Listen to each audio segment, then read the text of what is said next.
Decente não devia ser um adjetivo aplicado a trabalho. Trabalho deveria presumir decência, porque trabalho inclui, trabalho insere, trabalho nos dá subsistência, trabalho nos faz humanos. Entretanto, o caminho que a humanidade tomou até aqui levou à necessidade de adjetivarmos trabalho como decente para tentar tirá-lo de uma poça muito suja de formas de trabalho subdecentes, indecentes e subhumanas. Esta preocupação agita e perturba e interfere o mundo do trabalho, e se é trabalho, pode chegar. O podcast da Escola Judicial da 5ª Região, Tribunal Regional do Trabalho da Bahia, investiga o trabalho decente neste episódio, para o qual conta com as presenças brilhantes das colegas Adriana Manta e Rosimeire Lopes Fernandes, que são juízas do Tribunal Regional do Trabalho da 5ª Região, Rosimeire aposentada, mas nada inativa, e Adriana ainda juíza substituta no tribunal. Adriana e Rose, olá, muito obrigado por sua disponibilidade. Bom dia, olá. Nós é que agradecemos. Olá, Marcos. Nós agradecemos o convite e também saudamos todas as pessoas que estão aí nos acompanhando. Muito bem. Trabalho decente é um conceito elaborado pela Organização Internacional do Trabalho. A gente tem um percurso para chegar até aí. Qual é esse percurso? Sim, a Organização Internacional do Trabalho, é bom que se esclareça logo de início, que é uma agência da ONU, mais antiga que a própria ONU, e tem a sua missão histórica de promover o trabalho humano, promover oportunidades iguais para as pessoas, homens e mulheres, trabalharem através do seu trabalho, se sustentarem dignamente, se promoverem, encontrarem sentido para as suas vidas, né? Esse trabalho decente seria aquele exercido em condições de igualdade, de liberdade, de equidade, no meio ambiente do trabalho saudável e seguro e cercado das garantias relativas à proteção social, basicamente. E a gente percebe, né, que, na verdade, parece que estamos presos num loop histórico. Né? Esse conceito de trabalho decente surge justamente para combater o que aconteceu quando da criação da própria OIT. Né? Então, lá atrás, a OIT é criada com um propósito, que é promover justamente esse trabalho decente, combatendo a hiperexploração, a hipervulnerabilização dos trabalhadores e trabalhadoras. E hoje, né, ou seja, ali na final da década de 90, início da década de 2000, né, enfim, com esse discurso neoliberal, precarizador, que fomenta, né, o trabalho em condições cada vez mais desgastantes, degradantes, mal remuneradas, desprotegidas, a OIT surge com essa ideia, esse convite, abre esse núcleo, esse guarda-chuva, para abrigar alguns preceitos fundamentais, né, que devem ser observados no trabalho humano para que ele seja considerado um trabalho decente. Então, a gente volta aí pelos anos 2000 a algo que a OIT, né, se propõe a combater desde a sua criação, com essa nova roupagem. Né? Vamos lá, já que o capital está dando uma nova roupagem à hiperexploração, daremos uma nova roupagem, um novo nome, uma nova forma de combater essa hiperexploração. Esses direitos fundamentais estão expressos em convenções específicas. Quais são? Sabe de qual? 155?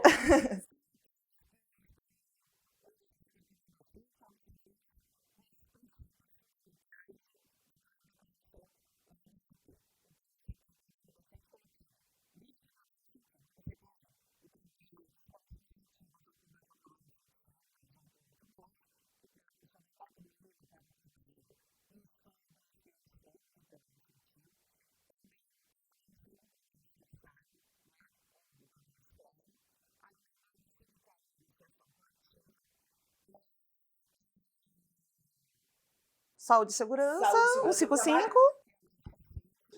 Liberdade de associação sindical. De associação sindical. Isto garantiria um piso para o trabalho decente. Aí, logo depois dele, viria a garantia dos outros direitos sociais.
que ratificar, né? Mais importante E é ainda. interessante até ressaltar, Rose e Marcos, que em algumas convenções que não estão nesse núcleo das convenções fundamentais declaradamente pela OIT, mas trazem preceitos que se enquadram e que estão ali previstos, por exemplo, se fala da saúde e segurança. É possível falar de saúde e segurança que está nesse núcleo, né? Não, impossível. Sem falar em um trabalho livre de violência e assédio? Não. Nós temos a 190 que não está declaradamente lá, né? E esses efeitos, né, associando pela interpretação, na melhor forma de interpretação para o ser humano, pessoa trabalhadora, né, que aí é uma interpretação própria dos direitos humanos, quando você associa as duas, você estende os efeitos desse núcleo do trabalho decente também para 190. Isso é muito importante no Brasil, que está em processo de ratificação da Convenção 190 desde 8 de março de 2023, desde o ano passado, e ainda não finalizou, e acredito que pela relatoria do processo não vai finalizar tão cedo. Então, particularmente, é possível se entender como a 190 estando dentro desses efeitos da core obligation, né, das convenções Mínimas fundamentais, obrigatórias, mínimas obrigatórias, A independente da ratificação. E a 190 virará uma chave importante, né, para o conceito de assédio, ampliando demais as possibilidades e saindo um pouco desse trilho estreito que a gente acha que assédio é só o que é repetitivo, sistemático, não sei o quê. Para além disso, né, até a própria proteção de quem entendemos como pessoa trabalhadora. Pela primeira vez ali, de maneira muito clara, as pessoas trabalhadoras abrigadas em uma convenção da OIT são todas as pessoas inseridas no mundo do trabalho. Não necessariamente trabalho subordinado. Exatamente. Traz estagiárias, estagiários informais, aprendizes, todas as pessoas. O Objetivo de Desenvolvimento Social, número 8, trata disso também? Da ONU.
Sim, um é garantia do outro, né? Não há crescimento sustentável sem trabalho decente.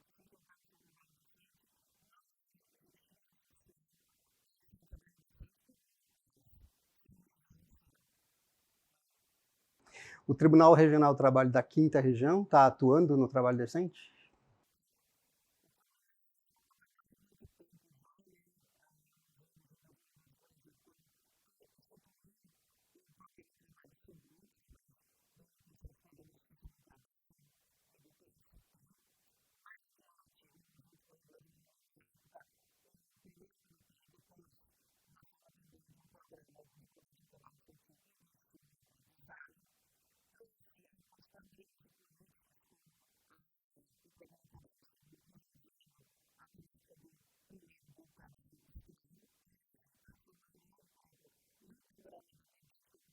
De erradicação.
que por vezes iniciam no trabalho infantil na condição análoga, né? Então, assim, estão todos embrincados, assim, não tem como dissociar. Um ciclo de miséria, né? Exato. E também quando a gente começa a ver por que essas crianças estão em condições de vulnerabilidade, porque os pais não estão em uma condição de trabalho decente, e sim de subtrabalho, mal remunerados, explorados, precarizados, e aí acaba que a condição mesmo, né, local, socioeconômica, como a gente tem observado na prática, leva a um ciclo quase que vicioso, né? Vicioso, viciado, se retroalimenta, exatamente.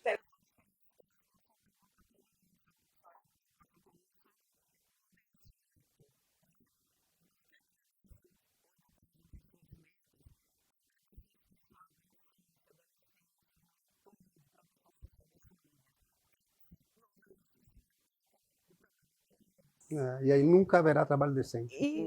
E o interessante é que quando a gente fala em programa institucional, parece algo longe da realidade, do dia a dia, né? E é exatamente o contrário, né? Então, o que eu acho que é bem bacana de ter essa possibilidade de atuação é trazer o diálogo mesmo direto para a sociedade. Quando a gente fala diálogo direto para a sociedade, é direto, muito direto. Então, a participação em CIPA. Nós temos participado através de convites, de CIPATES, formação de CIPA, seminários para sindicatos, visitas em obras, né? Às vezes somos chamados para falar em DDS ampliados de obras sobre saúde, segurança, sobre a matéria, o que for, às vezes em comemoração, DDS ampliado em comemoração ao Dia das Mulheres, para falar de equidade de gênero das pessoas, né, em obras. E é importante.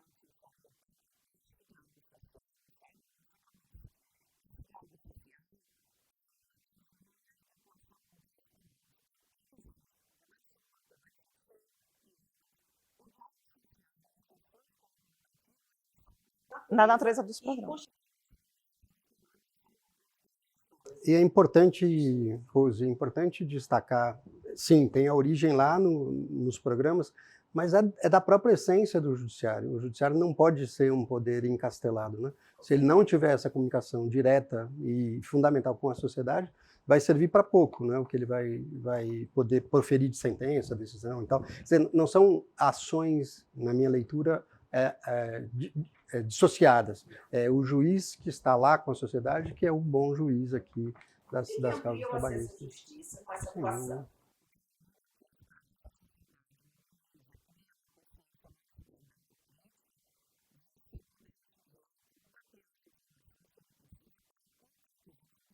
De forma simbólica, quando o sujeito vê o juiz, ele tem a aquisição da noção de que o Estado está próximo, que não é uma coisa absurda. Que o direito está próximo. Sim, aquelas que a pessoas justiça são está pessoas próxima. que percebem existir direitos para outras pessoas, mas jamais para elas.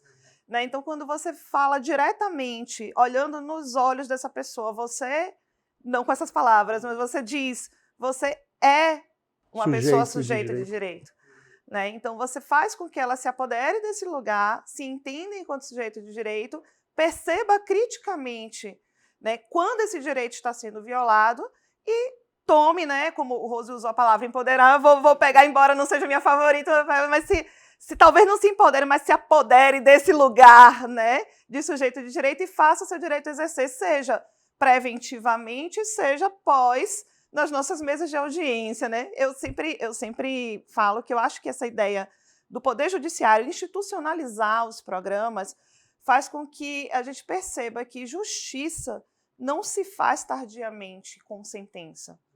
A justiça social, como Rose disse, a pacificação, eventualmente, que o direito se diz, né, programado para pacificar uma sociedade, só se pode alcançar se houver um diálogo prévio, né, percebo que a justiça entendeu isso e trouxe institucionalizando os programas, então é um diálogo social prévio e, em caso de não se alcançar o objetivo de pacificação, eu acho que acaba entrando na repressão social a partir da sentença para garantir, né, esses direitos. Então, eu acho que hoje a gente tem uma visão mais completa do que seria, talvez, ou mais próxima do que seria, talvez, um sistema de pacificação social a partir do direito como um todo, tendo a justiça do trabalho, os juízes e as juízas, como protagonistas efetivos dessa pacificação social, né?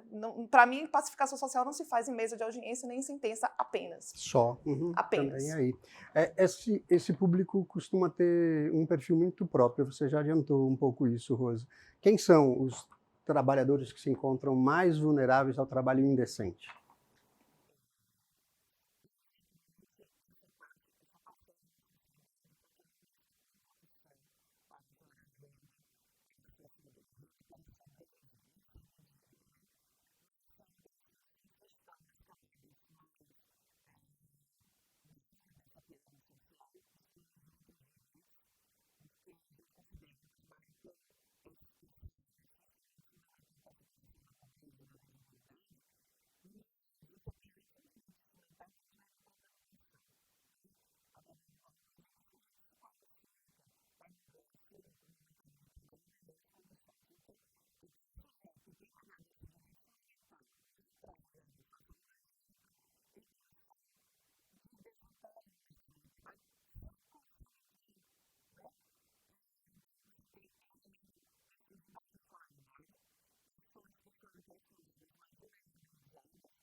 A gente não pode esquecer também da população LGBTQIA+, né? Então, a gente tem uma exclusão sistemática de pessoas que tenham determinadas características que não são lidas socialmente como inerentes àquele gênero. Então, por exemplo, se for um homem, ainda que seja um homem cisgênero, mas é um homem gay, afeminado, ele não é tido como um corpo capaz de ocupar determinados espaços no mercado de trabalho. Então, para aquela pessoa, o que sobra só uma qualificação, só uma empregabilidade em salão de beleza, ele tendo ou não qualificação, ele tendo ou não interesse, né? Mas aí ele vai sendo levado às atividades que têm um perfil feminizado, digamos assim, dentro do mercado de trabalho. Então, ele vai para atividade de cuidado, de embelezamento. E para a população trans, então, a gente, né, dentro da sigla e das possibilidades de intersecção, a gente nota que a população trans, especialmente as mulheres trans e mulheres trans negras, a possibilidade de inserção ou de subsistência é praticamente o recorte da prostituição, né? Então, a gente tem uma vulnerabilidade sobreposta, né, que vai atingindo as pessoas e excluindo dessa proteção, né, do trabalho decente a partir da ideia de cidadania, né, de estar incluído ou não no perfil da cidadania, do que a gente coloca ali albergada na proteção do ser cidadão ou cidadã. Né? Então, a gente vai aumentando essas possibilidades de inclusão também do sistema do trabalho decente. Muito bem. Episódios trágicos como a explosão da fábrica de fogos de Santo Antônio demonstram o que para a gente em relação à ausência de decência no trabalho? Nossa. Nossa.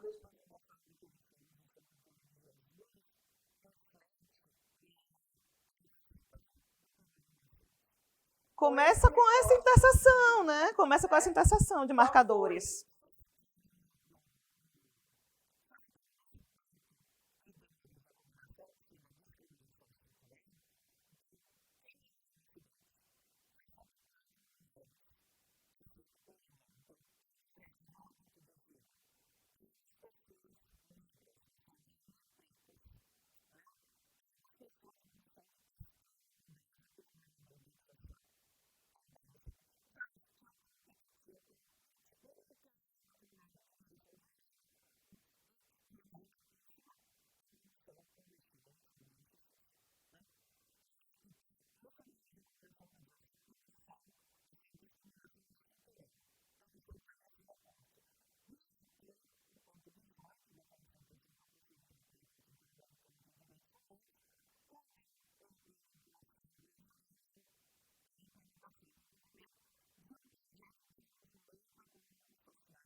Ou adolescentes, né? Ou adolescentes. É porque pela faixa etária.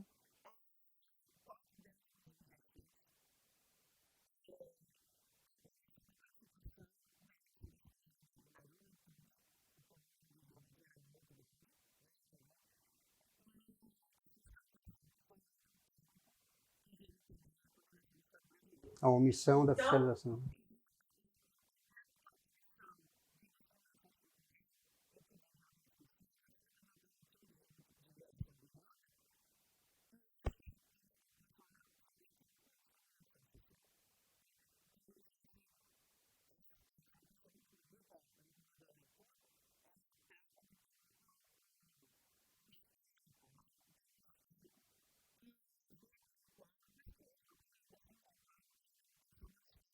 E o histórico volta, inclusive, para pós a abolição formal da escravatura. O histórico que a corte mergulha fala, olha, esse perfil, na verdade, ele não surgiu com esse trabalho livre, entre aspas. Né? Ele surge porque são pessoas que foram largadas, deixadas historicamente à mão, né, abandonadas pelo Estado, logo após a abolição formal da escravidão. Então, isso tudo tem um impacto intergeracional que persiste e que não há, né, o fomento de mudanças. Então, públicas para mudar.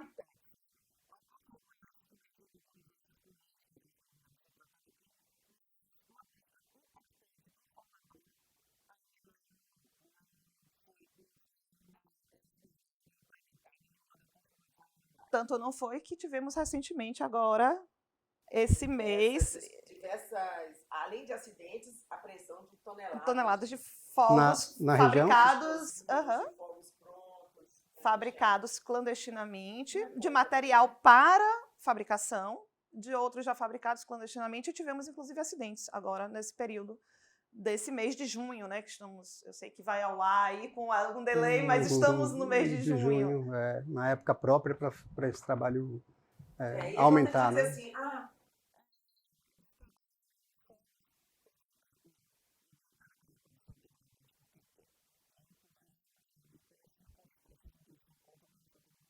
Pela falta de o fabrico dos fogos ele tem ainda uma crueldade envolvida na utilização de mão de obra feminina e infantil, que é a principal fabricação que ocorre nessa região é de estalos de salão. No bom baianês, traque de massa, né? No nosso traque de massa. Então, ele demanda que você coloque uma quantidade pequena de pólvora num tamanho pequeno de papel e enrole com uma delicadeza, uma habilidade. E precisa fazer, né? É algo mínimo, então é mínima quantidade de pólvora num tamanho pequeno de papel. Demanda de você enrolar e tem que ser feito com rapidez, porque as pessoas ganham pouquíssimos centavos por unidade produzida, mas pouquíssimos, milhares, né? Enfim. E aí, quando você divide por unidade, aí eles fazem com muita rapidez. Então, demanda que as mãos sejam os dedos pequenos, de crianças hábeis, e mulheres. De crianças e mulheres. Creio. Crueldade. Então tem algo de um requinte de crueldade envolvido em pessoas muito jovens, né?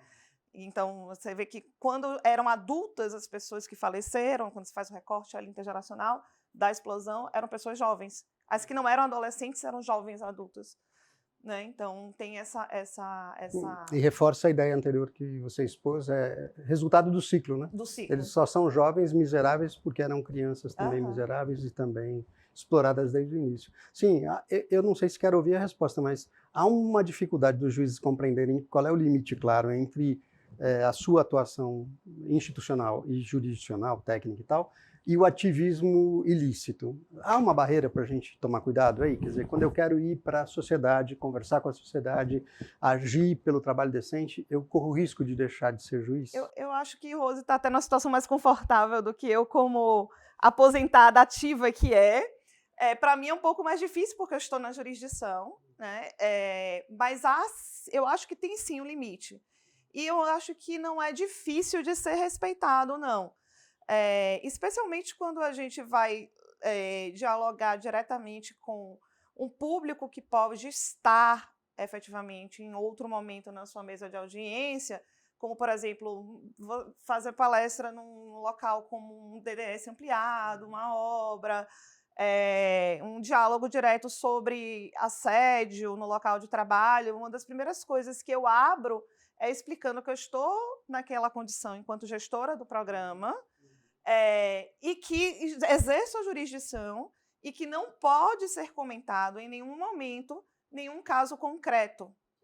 Né? E que eu estou ali para passar informações gerais e que, dessa maneira, se houverem dúvidas, que sejam dúvidas gerais, genéricas, sem citar nenhuma possibilidade de caso concreto, né? Sem se nomear, sem falar condutas que podem estar acontecendo naquele local, para que não venha, de fato, a contaminar, digamos assim, uma visão. Eu sou muito... como é que eu vou falar? Eu refuto muito essa ideia de ativismo em si. Né? Porque essa condenação, talvez, da ideia de ativismo, porque eu acho que vivemos, de fato, inclusive na jurisdição, de certa maneira, algum ativismo, porque não somos pessoas neutras. Então, sempre estaremos, até no proferir de sentença, agindo a partir de alguma ideologia que nos movimenta. Então, querendo ou não, a própria declaração do direito numa sentença pode ser encarada como um ativismo. Sim, porque foi essa ideologia que nos trouxe... Que nos trouxe até aqui, independente de qual seja. Em alguma ideologia você tem a sua fundamentação. Então, como eu sou completamente distanciada da possibilidade da existência de um ser humano neutro, inclusive de um juiz neutro, de um direito neutro, eu penso que somos ativistas, sim, e que há a possibilidade de você separar a jurisdição de uma atuação preventiva à lesão do direito. Então, institucionalmente, a gente está ali agindo para prevenir algo que poderia virar uma demanda judicial. Né? Então, é a possibilidade de separar? Sim. Eu vejo isso como talvez evitar um ativismo? Não, porque eu acho que eu nasci ativista.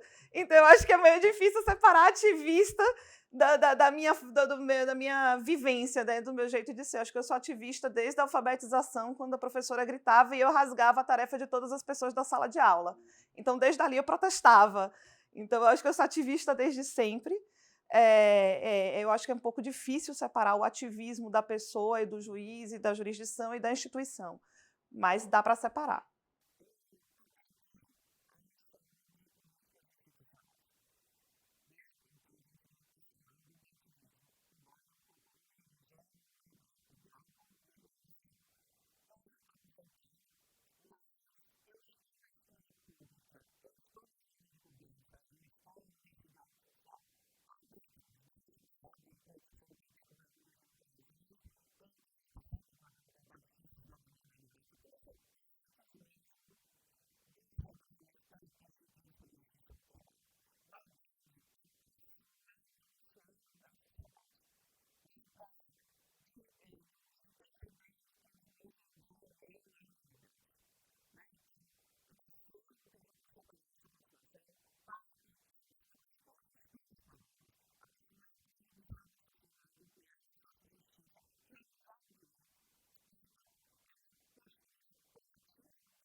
A perda.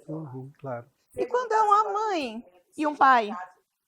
E quando é uma mãe e um pai que perdeu, eu já tive mãe e pai 16 anos, um trabalhador de 16 anos na construção civil, no acidente. Como que repara?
Não é só proibido, como é essencial, então, né? E é visto também, né, com outro olhar pela sociedade. E o que é, né, levar cidadania, pensar em falar em dignidade, falar em vida e trabalho decente, se não é política? Sim. É política. Pois É política pública, né? Enfim, Tudo é. é ser político. O interessante como a gente vê essas situações, você falou muitos anos atrás, no lixão, e eu ouvi esse ano dos catadores de materiais recicláveis daqui de Salvador exatamente a mesma frase. Nós nunca estivemos juntos de uma juíza. Nossa, e aqui com a gente, sentada conversando, querendo conversar, querendo escutar, né? E que resultou num convênio hoje entre o tribunal, a escola judicial e uma organização que congrega um fórum, né? Que é o Fórum Lixo e Cidadania, que congrega diversas cooperativas de catadores de materiais recicláveis da Bahia. E hoje há esse convênio que foi assinado para que eles tenham um local próprio para realizar reuniões, tanto ordinárias da própria categoria, quanto reuniões estendidas e ampliadas que envolvam outros órgãos. Tivemos agora em junho, por exemplo, uma reunião que foi sediada aqui, mas que a reunião é toda organizada por eles para tratar sobre o destino do vidro reciclável na Bahia, né, como reciclar o vidro na Bahia. E eles quando eu sentei com eles e conversamos e fizemos essa escuta, o que eles trouxeram foi, nossa, a gente tem um monte de problemas, e a gente foi listando os problemas, dentre os mais fáceis e mais difíceis, e um dos mais fáceis era esse. Um lugar. Um lugar, porque o lugar leva um lugar com um mínimo de dignidade, claro. de estrutura, que eles falavam, a gente precisa muitas vezes de uma climatização, porque os lugares não têm sequer ventilador, água para as pessoas beberem, e, se for possível, um equipamento que possa transmitir para o pessoal que está no interior da Bahia. Mas se não for, tá ok, a gente dá um jeito. Mas assim, eles precisavam desse mínimo de estrutura para manter uma articulação que estava se desfazendo e estava trazendo mais desmobilização e precarização para pautas que eles já tinham conquistado, ou seja, eles deram passos avante, estavam recuando por falta de mobilização, por ausência de um local digno e capaz de reuni-los, de abrigá-los. E hoje a Justiça do Trabalho está fazendo isso. E esse é um, lindo, né? É um exemplo de uma clientela, né, para chamar assim, que a gente nunca teria. Não provavelmente teríamos, na mesa de teríamos. audiências para intervir Não na teríamos. reparação. Né? São trabalhadores que nunca existiram para a Justiça do Trabalho, que não existiriam e continuariam se existir se a gente não tivesse conversado, escutado e entendido que essa casa é deles também. Né? E se é trabalho, eles podem chegar, né? Eles vão sempre. chegando. E hoje essa casa é deles também. E foi muito bacana ver como o olhar, né, das pessoas envolvidas foi mudando, né? Falar, nossa, eu posso chegar nessa justiça. A gente vai estar botando no nosso convite que nossa reunião de catadores está sendo no TRT. Aquilo eleva a possibilidade de articulação, inclusive com outros órgãos públicos para eles, né? Então eles têm uma respeitabilidade no convite. Então essa reunião de junho eles puderam convidar e fazer uma articulação com órgãos de diversos segmentos de governo, municípios, enfim. Por quê? Porque eles tinham um lugar para receber essas pessoas.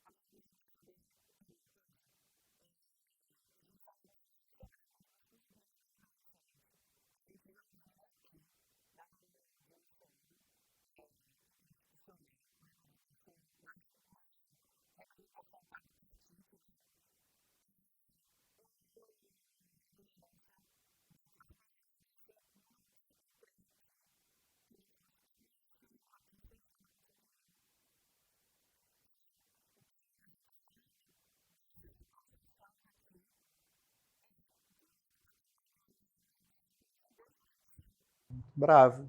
Gente, muito obrigado. Foi uma conversa excelente. Obrigado pela disponibilidade das duas sempre. Nós que agradecemos o convite. Este foi Pode Chegar, o podcast da Escola Judicial da 5ª Região, Tribunal Regional do Trabalho da Bahia. Até o próximo episódio.